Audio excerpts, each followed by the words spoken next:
Just wanted to say thank you so much for coming out and joining us for the Fred Riggers Disability Awareness Day. My name is Jennifer Zielinski. I'm the chair of the Consortium of Idahans with Disabilities. And we're an organization comprised of various organizations working directly with individuals with disabilities, working alongside them, with them, empowering and certainly giving a voice to just really what matters here in Idaho.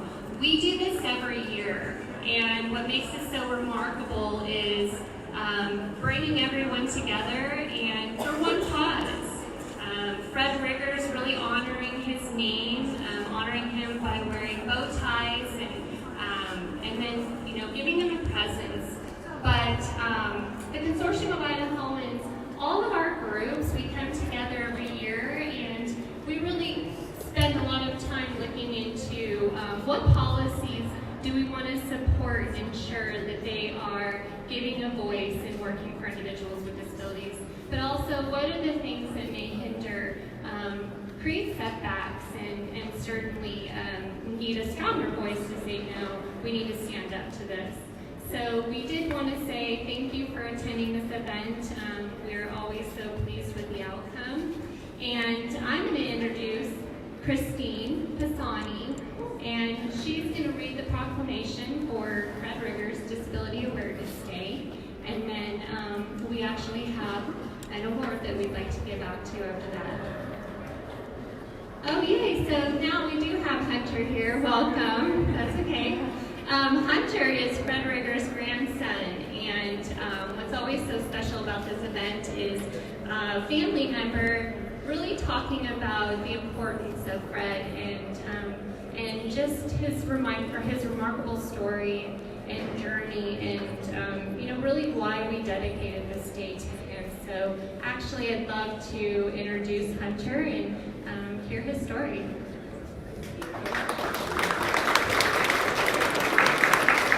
Hello, thank you guys.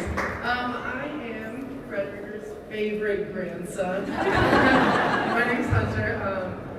Like my grandpa, not quite as bad, but I inherited some of his hard of hearing qualities. He's a little bit can't see as well as everyone else. And I also was born on his birthday, so my grandpa and I shared a lot of awesome qualities together.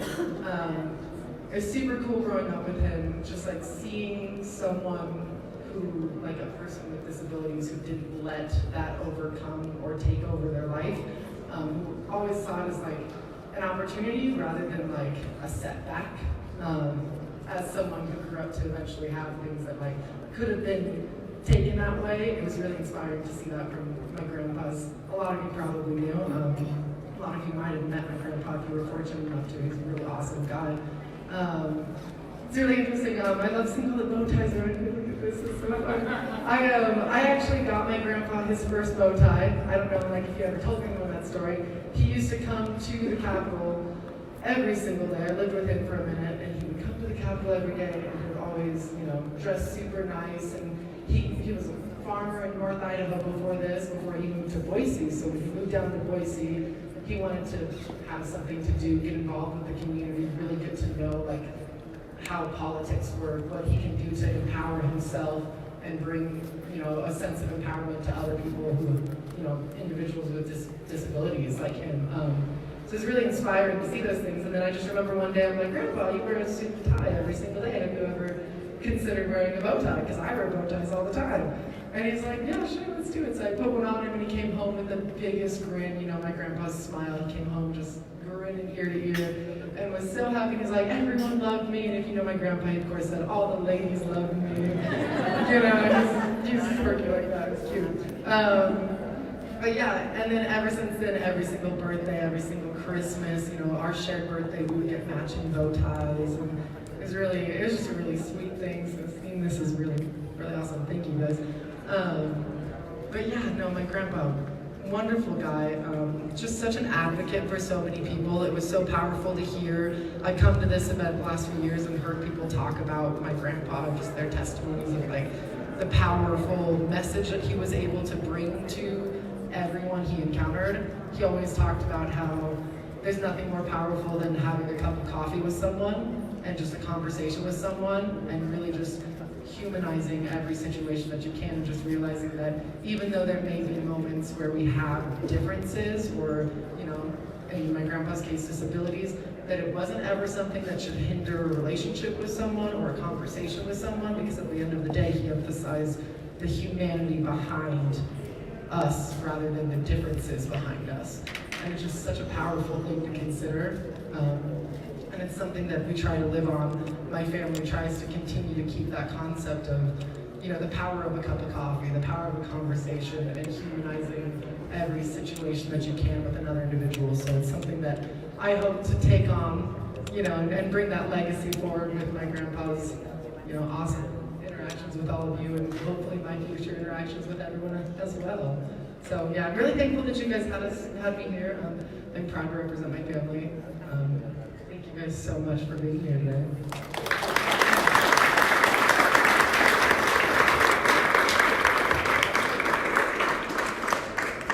Thank you so much, Hunter. We've just heard such amazing stories about Fred, and so wanting to just continue to live that legacy and just really embrace the idea of not focusing on those differences.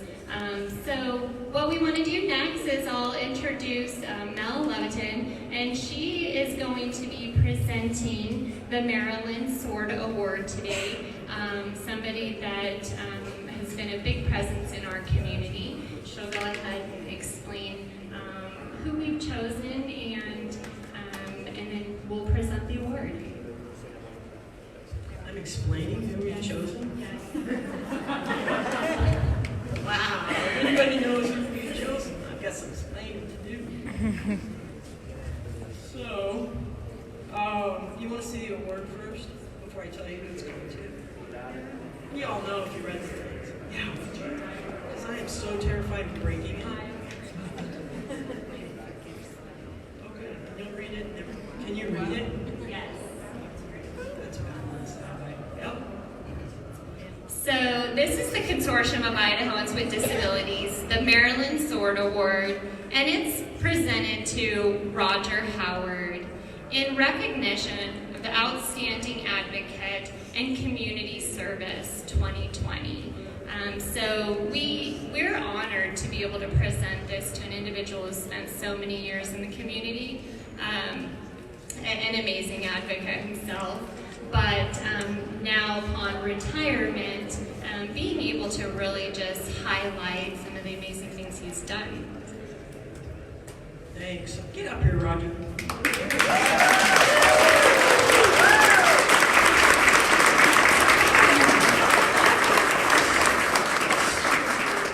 So I wrote words because that's the only way I can remember what I'm supposed to say. Otherwise, I will either go on too much or not enough. So it is my distinct honor to present Roger Howard with the 2020 Sword Award for Disability Advocacy. Only recently retired as the Executive Director of the Southwest Idaho Center for Independent Living Independence Network Corporation, or LINC as we all know it. Roger's career spans decades across our state. Decades, get that? Decades. Centuries. Wow. You span 2 centuries, don't you? From his beginnings in the north, at DAC Northwest, to southern Idaho, where Kelly Buckland, Bobby Ball, and Roger were a force to be reckoned with when it came to rights for people with disabilities. Roger was instrumental in helping pass legislation protecting the rights of parents with disabilities, the first instilled model parents' rights law in the country. He played a key role in the development of the SILC as we know it. Roger has been involved in more local, state, and national boards and councils than we have time to list. Like it goes on and on and on and on. For instance, did you know that Roger was key in making sure that the Idaho Building Code Board includes a person with a disability? I didn't know that until Jane Donnell somewhere suckered me into taking the seat. And Roger said, "Oh yeah, we did that a long time ago." Thanks, Roger. The list of Roger's achievements is lengthy. Ask him, he might tell you. more likely he'll say something like, yeah, I did some stuff. I asked to present this award to Roger today because of the impact he's had on me personally. As I speak up for myself and I work to build a more inclusive world and help others who come from all angles, ages, disabilities, and cultures learn to speak up for themselves. Roger always made time to talk, to listen, and most importantly, to teach. When Roger makes a mistake, and he's made a few doozies just like the rest of us, he cops to it, he apologizes, and he moves on. Though it often seems like perhaps he beats himself up a little harder than he should, like a lot of us do. Roger's the type of person who doesn't care who gets credit for doing the right thing, as long as the right thing gets done. I'll venture as such, he's a bit uncomfortable getting this well-deserved recognition. That's why he was late.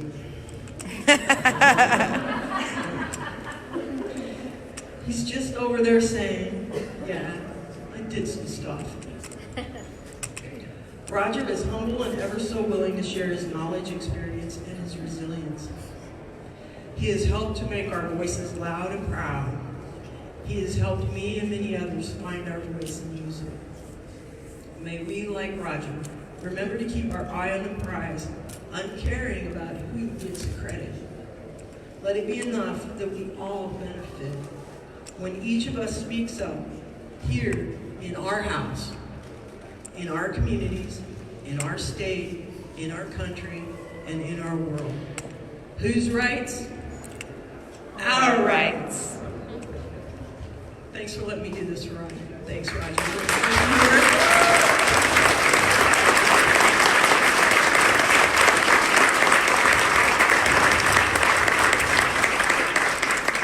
Thanks, everybody. Thanks so much. It's a real honor to be here and receive this award. Like a lot of us who've spent time in this building, Fred was a big influence on us, and always in a good way. He kind of epitomized the Idaho version of advocacy, where you make friends rather than shout at people. And I learned a lot from Fred and really appreciated knowing him. And I appreciate all of you. I only wish I had had the forethought to put on my Blink shirt, my corporate Blink shirt for this occasion, because Link deserves this award as much as I do. So anyway, thank you very much.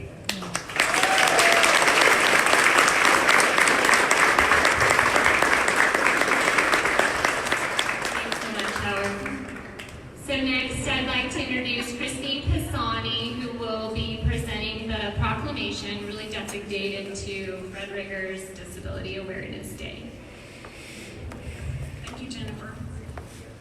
My name is Christine Pisani. I'm with the Council on Developmental Disabilities, and I would just like to extend my sincere gratitude to each of you who have made the time to be here to celebrate both a man that we all adore and learn so much from, Fred Riggers, and to also celebrate all of the accomplishments of Roger Howard. Thank you, Roger. So from the Office of the Governor, whereas the Consortium of Idahoans with Disabilities will be celebrating its 26th anniversary on January 14th, 2020, during Fred Rigger's Disability Awareness Day at the Idaho State Capitol. And whereas the Consortium of Idahoans with Disabilities is a coalition of Idaho agencies and organizations concerned with the rights and interests of people with disabilities of all ages. And whereas the Consortium of Idahoans with Disabilities promotes and protects the independence and self-sufficiency of Idahoans with disabilities, and whereas the Consortium of Idahoans with Disabilities facilitates policies, programs, and services promoting the rights to inclusive and accessible communities, education, healthcare, assistive technology, employment, and community-based living options for all Idahoans with disabilities. Now I, therefore, Brad Little, Governor of Idaho, do hereby proclaim January 14th, 2020 in celebration of the 26th anniversary of the Consortium of Idahoans with Disabilities to be Fred Riggers Disability Awareness Day. Thank you.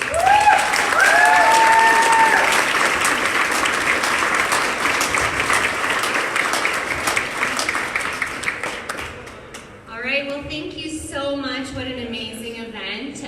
We're here now still for a couple more hours, so mingle and get to know everyone and stop by the booths if you haven't, introduce yourself, and we just want to say thank you for attending.